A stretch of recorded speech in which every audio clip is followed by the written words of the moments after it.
Today we discuss an issue of Shakespeare that is of primary importance to college-level academics in investigating Shakespeare. They're interested in a number of different abstract concepts or important political ideas that are strung throughout his plays. And Shakespeare is often revered because he seems to be so incredibly forward-thinking. In other words, he anticipates some modern discussions. And one of the most important modern discussions of the past 100 years is the feminist discussion. Now, let me give you a quick warning before we proceed. Unfortunately, our culture has done a really good job at maintaining a smear campaign against feminism, which I say is unfortunate because it's an academic discipline just like Marxism, just like post-colonialism, any of these isms that dominate college campuses and help professors teach students how to understand the world on a very significant and sophisticated level. It's a school of thought.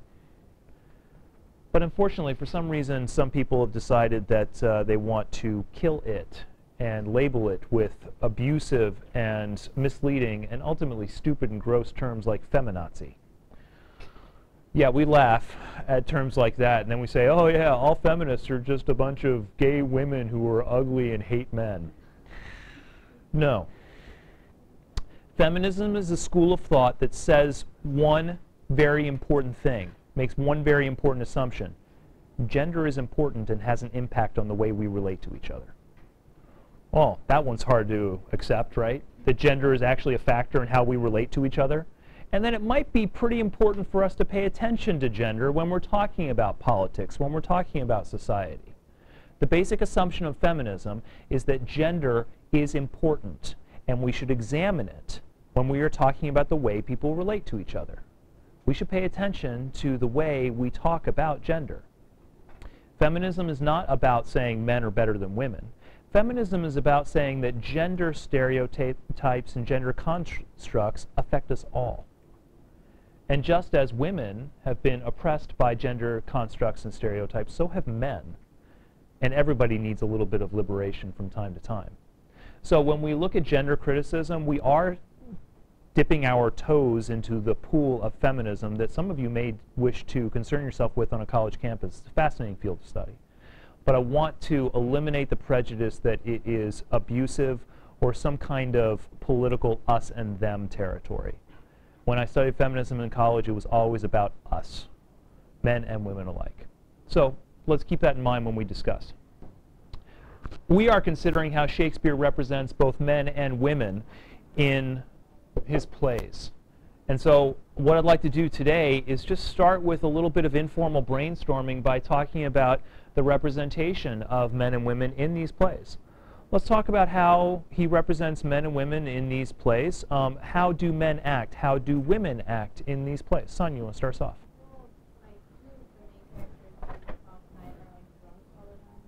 Oh, men as brute drunkards. Anybody reading a play in which you find a woman who is a brute drunkard? No, I didn't think so. We've got in 12th Night, Toby and Andrew. What we got in Tempest? Trinculo, Stefano. Any other men who seem to be acting as brute drunkards? Yeah. Sure.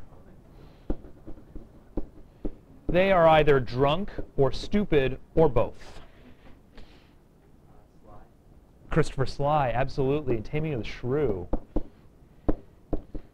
And we could probably say in Measure for Measure that Lucio could very well be drunk at a certain portion of the time. And Pompey, of course, is a bartender and lives behind a bar. He could very well be drunk. I could see actors playing them as drunk to a certain extent.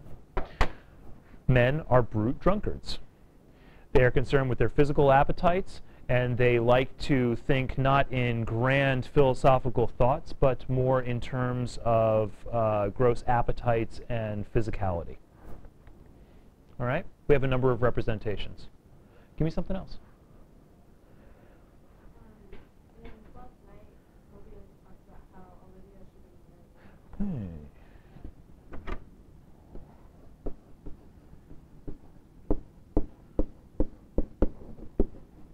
Women should marry and should seek to marry. Okay, so we have example number one of a woman who rejects this, right? And that is Olivia.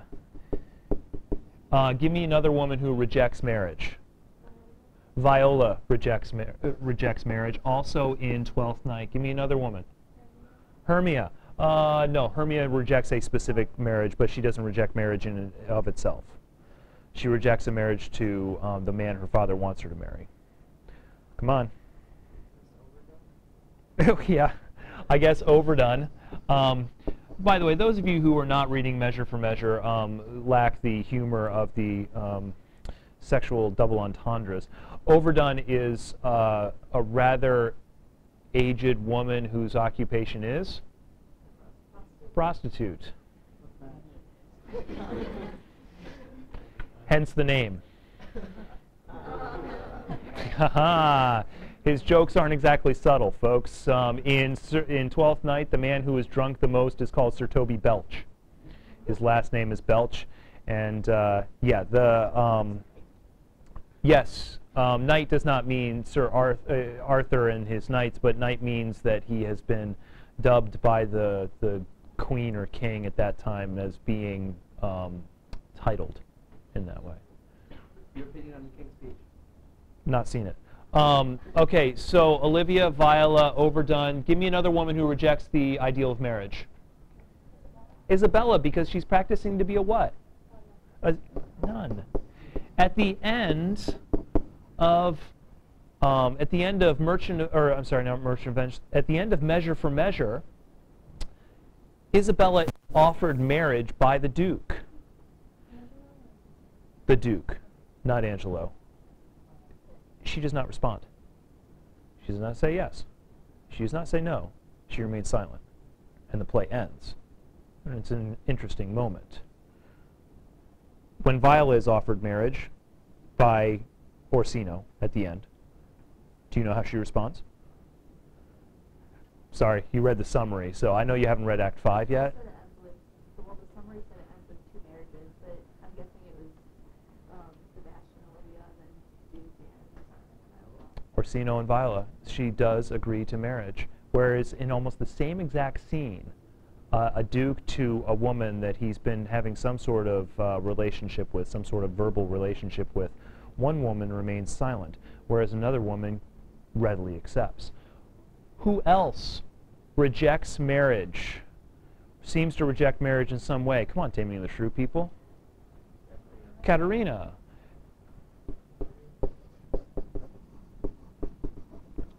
All right. Who greedily accepts marriage and is looking for it? Miranda. Who else? Speak. Bianca, definitely. Taming of the Shrew, Bianca. Give me more. Who seems to be aiming for marriage and is interested in marriage? Still not on women? Sorry? Yeah, we're still on women. Juliet, definitely. The only reason she's not married is the lack of money. She wants marriage. Nora?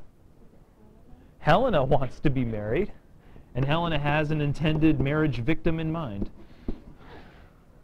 I don't know. I'm not a big fan of Helena. She's tall and dumb and slow. Yeah. Yes. Definitely Portia is not rejecting marriage altogether, but it's going to be marriage on her terms. And she definitely wants marriage with Bassanio. So Portia seems to want it as well. Okay. What we're seeing with this variety of women, and we could throw more women on the list there, is that they all react to the idea of marriage in a variety of ways. Shakespeare does not present one stereotype. Shakespeare does not say all women accept marriage. Shakespeare does not say that all women can be convinced to accept marriage. And he also does not draw our sympathies only to one side of this. In other words, he doesn't say the women who like marriage we like them. The women who don't like marriage, we hate them. Is there sympathy presented for Mistress Overdone? Do you feel like Shakespeare says, yeah, she's a good person, you should have some amount of sympathy for her? I would say so. I would say in that scene where Pompey is trying to console her, she seems like an okay person. I think Shakespeare's saying, at some level, this person who has rejected marriage and rejected that sort of very typical plot for a woman deserves respect. And Pompey says as much. You will be respected, and you will be remembered. I think Shakespeare's saying that. Then we've got Caterina. What happens with Caterina? She willfully rejects marriage at the beginning, but what happens to her? And through what means does she become more willing to marry? Overt physical and emotional abuse. She is starved and tortured into accepting marriage, and at the end she is a docile wife, a perfect wife, who delivers a rather well-written speech about how women should be submissive to their husbands. Isabella, in Measure for Measure, remains silent at the option of marriage. At the beginning, she wants to be a nun. She has no interest in marriage whatsoever. She's a very strong woman and presents that. Portia, marriage on her own terms. She is able to intelligently push off marriage for as long as possible until she gets what she wants. Olivia is pretty interesting. She pushes off marriage and then she almost stupidly rushes for it. Tell us a little bit about Olivia's change.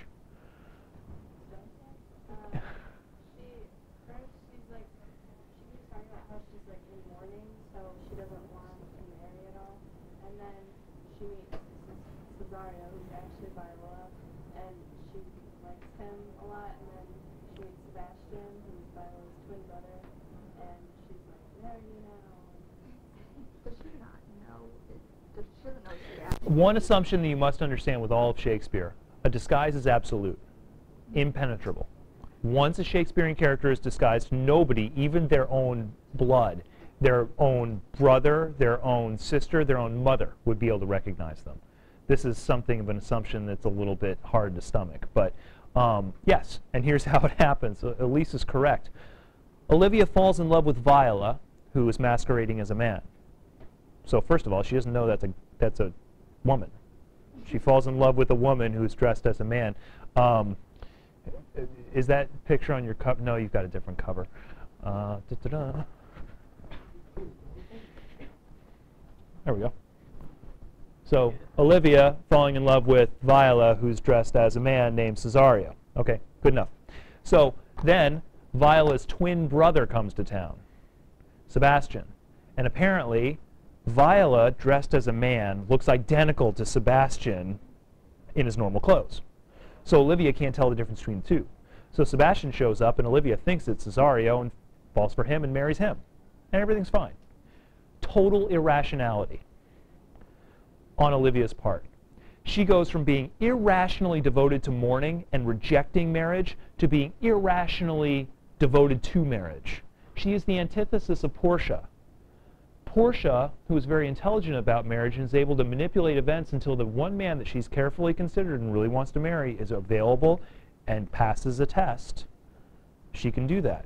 Olivia just seems to go for anybody who looks convenient at the time. And be that the person she fell in love with or somebody else, be that woman, be that man, whatever. There's no rationality, only extremes. What conclusion can we draw about Shakespeare's ideas of marriage and its relationship to women? Is that there's a relationship? Could be. That it really depends upon the woman. There may not be an individual relationship. Does he have an idea of what should happen? What do you think should happen in his mind? That Women should marry. Should it be on their own terms? not really. I'm being unfair, Sydney, in asking all these questions because I think that what we have here is, first of all, only a small glimpse into the totality of Shakespeare's literature. And in that small glimpse, you see that things are confusing. That he doesn't seem to settle on one coherent message. And again, one of the reasons we continue to study Shakespeare is that sometimes he is so impenetrable, you're not quite sure what he's thinking. But it gives us endless cause for discussion. This is interesting. It seems to have one clear message. However, I'm sure that each of you could come up with a number of male characters that seem to counter this, that seem to be poetic, expressive, reserved, and kind. When we talk about gender criticism, we are talking about three possible messages that you could give about a gender. You could talk about messages of repression. Messages of repression are saying there is a gender stereotype, there is a gender type into which everybody must fit, and if they don't fit in there, they should be punished. And so a writer might punish a character that does not seem to fit a certain stereotype, and reward characters that do. Such could be the case in Taming of the Shrew, where Katerina is punished for her refusal to accept a female stereotype of docility, of domesticity, of kindness, of submission. Whereas her sister, Bianca, who accepts all of this, is celebrated, even given gifts. That could be seen as a message of repression. Why? Because it says, regardless of personal interest, a person must fit into a prescribed pattern. And then, of course, there's the message of liberation. That roles are determined by individual interest and circumstance. That people can make decisions on their own terms. Sure, people can act stupidly, that's fine. But you need not merely obey what somebody tells you you must do based upon your gender. I think messages concerning especially Portia, probably one of, if not the strongest female characters in all of Shakespeare. The control of that entire play, Portia, who masterminds all events and does it kindly, with a heart. She's a beautiful character. That character sends a message that women can be as powerful, if not more powerful than men, totally in control of their passions and their faculties, and make choices based upon whatever they want. And that could be seen as a message of liberation, because it does not say that a woman must do a certain thing. It says a woman can do what a woman will do. When she wants to marry, she can marry. If she doesn't want to marry, she doesn't have to marry. The third message is merely a message of exploration. Now, especially when we're talking about people with play like Measure for Measure, we may wind up in more confusion than anything else, where the message doesn't seem to be clear. Why? Because maybe we have a bunch of different characters running around who seem to contradict each other. And at this point, Shakespeare may be just asking questions about gender, rather than giving messages. What is the nature of woman? Is there a nature of woman? What is the nature of man? Is there a nature of man? Are there stereotypes? Is there harm? Is there not harm? Not quite sure. So as students, if you see, oh man, what he's doing right there, that really just fits somebody into a box, I don't like it. There's your level of repression, especially if it's very clear. And I'm thinking of some Taming of the Shrew messages. Possibly even some Midsummer Night's Dream messages, especially in the way that Titania treats, or Oberon treats Titania. Liberation. Well, it seems that he is seeing this as a person, not as a woman or a man, but as a human being. I'd say Viola is not a woman. Viola is a human being with thoughts and interests of her own. Whereas I'd say Hermia and Helena seem more to be women, almost caricature-esque at times. Then it's obviously liberation. Exploration, if you're confused, you say, I'm not sure where he's going because he's got this character who's saying this and this character who's doing this, and everything seems to kind of be murky. Then he's just asking questions. And Shakespeare does like to do that. Shakespeare likes to be unclear at times. Okay, let's fine-tune this a little bit. Here's three different ways that you might look at evidence within the play. The first focuses on these series of questions. How do men and women act? How do they tend to act according to stereotypes of male and female behavior. So are the men acting physically aggressive and rational? Because the male stereotype is that we lead with one of two things, either our rational thinking capacity or our fists. And if one doesn't work, the other one's in ready reserve. So we either logically think through a situation or we beat it up. Women, stereotypically, are leading with their hearts. They'll feel their way through situations. And of course, stereotypically, that is seen as inferior to logic and power, and therefore submissive. They're your stereotypes. Are these people acting in accordance with those, or in contradiction to it? I would say that, let's see, which ones? The Tempest, there doesn't seem to be a lot of logical capacity going on with Miranda, but she seems to fall in love at the drop of a dime. So she seems to lead with emotion purely. Viola seems calculating in almost everything that she does. And Isabella is definitely being rational over here. So that's not. She's countering stereotype. However, there are ways in which Isabella will embrace the stereotype also. She's a complex character. This is a question of character. You're looking at characters themselves. So you're asking questions about a character. You're focusing on a character and how that character acts. The next series of questions. How do the stereotypical stories of men and women play out in the fiction? Do men save women or vice versa? Because of course our fairy tale archetype is the man saving the woman from the Dark Tower. And that's an extraordinarily stereotypical and somewhat repressive message.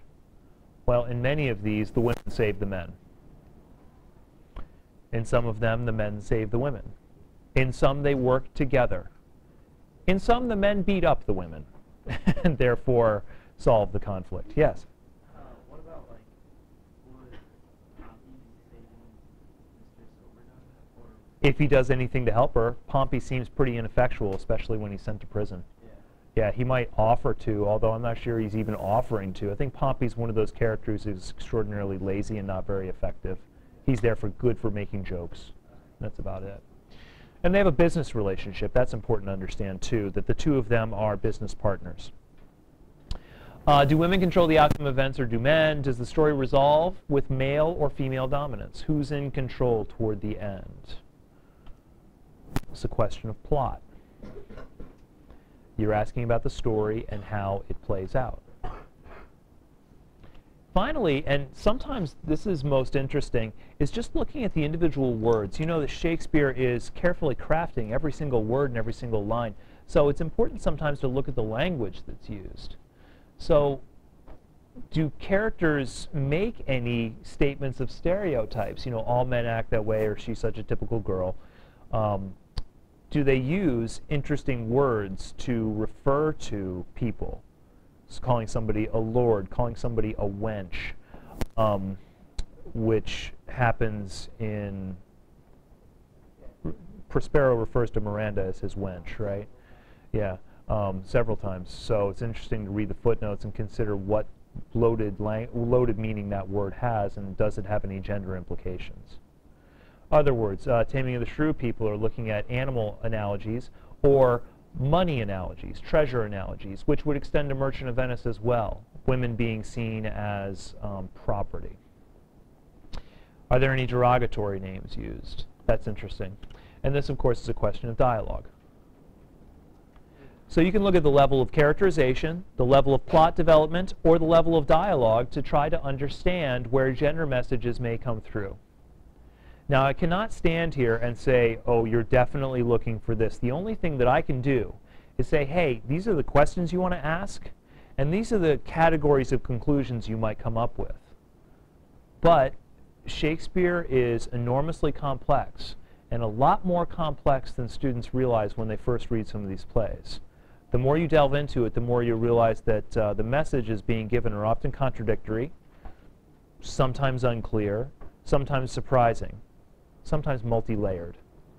So Tomorrow's group activity will focus on you and your group thinking about what sort of messages your play may be presenting. And remember, don't try to account for the entire play. You have a cast of characters, quite a lot going on. You know that I'm made happiest when you look at something very focused. Look at an individual character and what's going on with that character. Look at the resolution of one conflict and see what's going on there. Look at the use of a single word spread over time. Remember, one of the weaknesses of the themes and motifs writing that you did was an inability to come up with a lot of different examples. A motif is only properly defended when you have multiple examples spread out, and some of this will only work that way as well, especially when you're talking about dialogue. Question? Would you like a female character going with like female stereotypes or a male character going with male stereotypes? Yeah, because Orsino is very feminized, isn't he? And it's interesting that we open a play in which there's a strong cross-dressing character with a man who is acting like a stereotypical woman. Think about it. He's not stupid, folks, and this is not accidental. The man is a genius on many different levels of crafting narrative. Nothing is accidental. But it sometimes seems accidental because he's writing to an audience that isn't all that bright and doesn't like liberating messages.